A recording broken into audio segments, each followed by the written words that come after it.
बिस्मिल्लाहिर्रहमानिर्रहीम। आप मेरा यूट्यूब चैनल देख रहे हैं माइंडसेट। आज का जो वीज़ा है वो पनामा कंट्री पर है और पनामा कंट्री अमेरिकन कॉन्टिनेंट में एक लोकेशन उसकी साउथ पे लगती है और एक उसकी सेंटर में लगती है, तो इसको नॉर्मली साउथ और सेंट्रल कंट्री कहा जाता है। लोकेशन के एतबार से भी इम्पोर्टेंट है और यहाँ पे जाने वाले जो लोग हैं उनमें दो किस्में हैं, जिनमें एक तो वेकेशंस पे जाते हैं जो कि अमेरिका से और कनाडा से जाते हैं, यहाँ पर वो उनके खूबसूरत बीचेस को विज़िट करते हैं। और इसके अलावा एक जो होल इन्वायरमेंट है जहाँ पर बार्स, कैफ़ेज़, कैसीनोज़ और एक लश ग्रीन इन्वायरमेंट है वहाँ पर, जिसमें वो रहकर अपनी वेकेशंस को एंजॉय करते हैं। जो दूसरी टाइप के लोग हैं वो ख़ास तौर पे मैं ये कहूँगा कि एशियन हैं जो कि काम के लिए जाते हैं वहाँ पे और फिर वहाँ से कुछ अर्से बाद मैक्सिको एंड देन उनकी ख्वाहिश होती है कि वो यूएसए ट्रैवल कर जाएं। पनामा का वीज़ा जो है वो स्टैम्प वीज़ा है, इसका कोई वीज़ा नहीं है। पाकिस्तान में कोई इसकी एम्बेसी कॉन्सुलेट नहीं है और इसलिए मैं इसको एक मुश्किल वीज़ा कहता हूँ कि जब आपकी कंट्री में कोई कॉन्सुलेट एम्बेसी नहीं है तो जो डॉक्यूमेंटेशन है और जो प्रोसेस है अप्लाई करने का वो ऑटोमेटिकली डिफ़िकल्ट हो जाता है।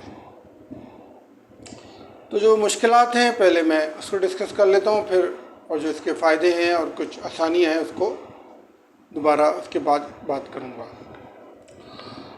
मुश्किलात ये हैं कि वीज़ा फ़ी तो इसकी आसान है, सिर्फ 60 बेलबॉस या हम कहें US डॉलर, दोनों करेंसीज यहाँ पे चलती हैं।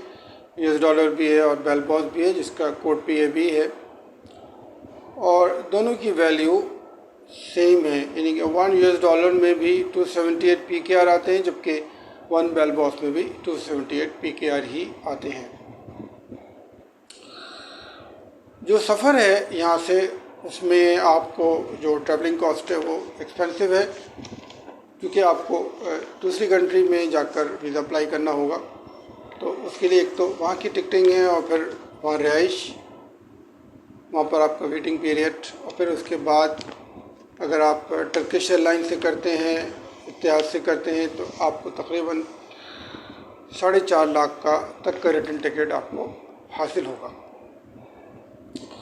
इसमें कतर एयरवेज़ है, टर्किश एयरवेज़ है, इतिहाद है, तीनों को आप चेक कर सकते हैं। तकरीबन 4.5 से 5 लाख का रिटर्न टिकट है और इसमें जो स्टे है दोहा का है और इस्तांबुल का है। अच्छा, जो दूसरी कंट्रीज़ है जहाँ पे आपको पहुँचना होगा उसमें UAE है जहाँ पर इनके कॉन्सुलेट हैं, दोहा है कतर, इंडिया में मुंबई और दिल्ली है। तो इसलिए इंडियंस को ये फ़ायदा है कि उनको इंडिया में ही रहकर उन्हीं के कॉन्सुलेट में वो अप्लाई करेंगे तो उन्हें बआसानी वीज़ा, स्टैम्प वीज़ा मिल जाएगा। सिर्फ 4 लाख की आबादी का मुल्क है और जो इसके बॉर्डर्स हैं उनमें कोस्टा-रिका और कोलंबिया है।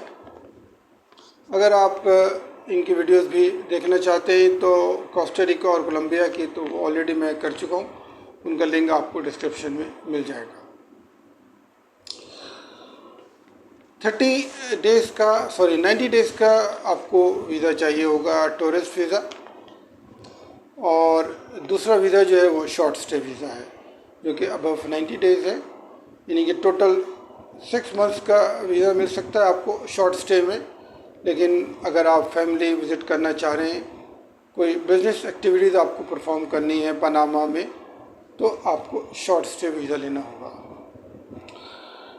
अगर आपको वहाँ कोई जॉब मिल जाती है तो आप टेम्परेरी रेजिडेंस अप्लाई कर सकते हैं जो कि 2 इयर्स पे है, और फिर 2 साल बाद आप परमानेंट रेजिडेंसी भी अप्लाई कर सकते हैं और फिर उसके बाद आपको पासपोर्ट मिल जाएगा। पनामा का जो पासपोर्ट रैंकिंग है वो 34 है दुनिया में और 145 countries free entry and on arrival visa मिलता है पनामा के पासपोर्ट होल्डर को, जिनमें इंटायर यूरोपीय यूनियन है, सिंगापुर है, रशिया है और बहुत सी छोटी कंट्रीज़ हैं। तो अगर आप किसी तरीके से इनकी PR हासिल कर लें और फिर उसके बाद आप पासपोर्ट भी हासिल कर सकते हैं, तो इस तरीके से आप 145 ममालिक बआसानी जा सकते हैं।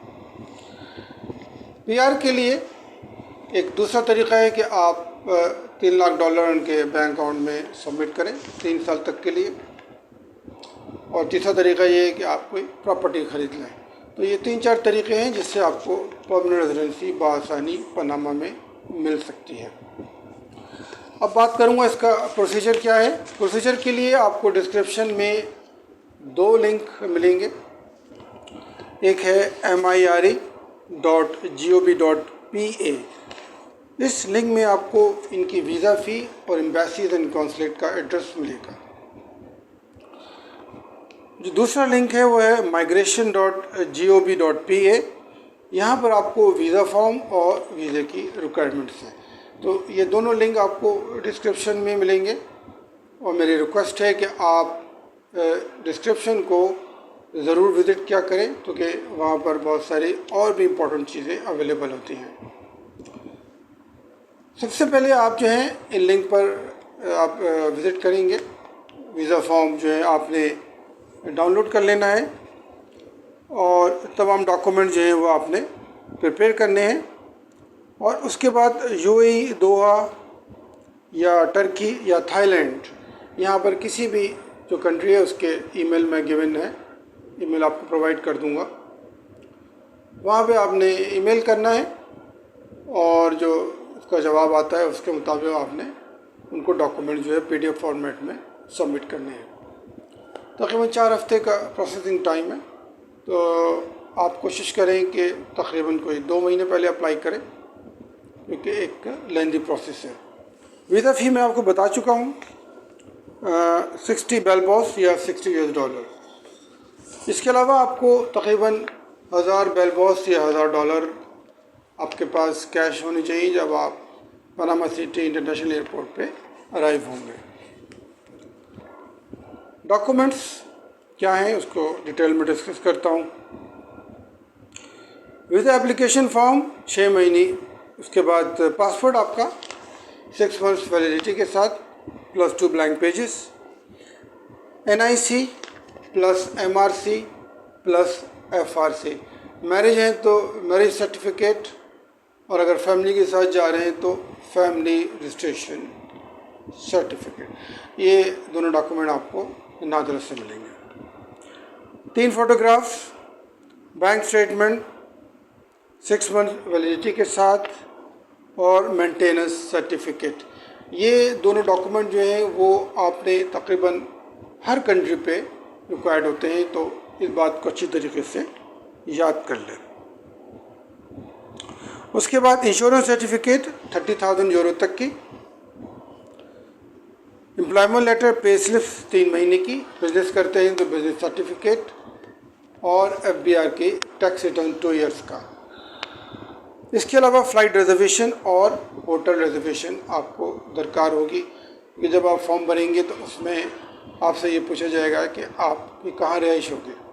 तो ये तमाम डॉक्यूमेंट्स थे और इसका प्रोसीजर मैंने आपको डिस्कस कर दिया है। इसके अलावा जो लिंक गिवन है उनको आप अच्छी तरीके से रीड करें और उसके मुताबिक अप्लाई करें। सो कमेंट बॉक्स में कोई आपकी मशवरा, कोई आरा, कोई क्वेश्चन, सजेशन, कोई क्वेरी अगर है तो please write to me in the comment box, and I would love to reply you as soon as possible. तो जब तक के लिए टेक केयर एंड अल्लाह हाफिज़।